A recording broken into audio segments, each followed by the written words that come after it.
Welcome to Textile Technology channel. In this video, we can see from pulp to viscose fiber making. This is the pulp sheets made by wood. At first, pulp is slurred in steeping lye.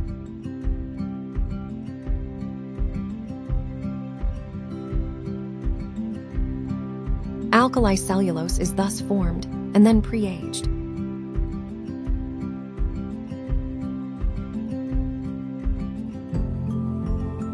Then carbon disulfide is added to form cellulose xanthate. Cellulose xanthate is dissolved in weak lye, and viscose solution is formed.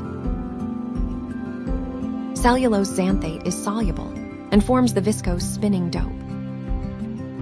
The pulp reactivity is tested before spinning. Godet speed is adjusted according to the total stretching level. Cellulose is regenerated to solid form fiber filaments in the spin bath.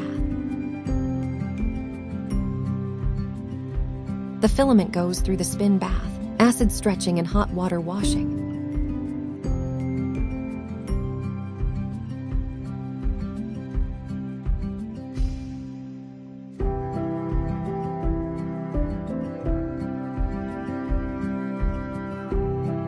Fiber are after treated to be ready for yarn making. Thanks for watching. Don't forget to like and subscribe.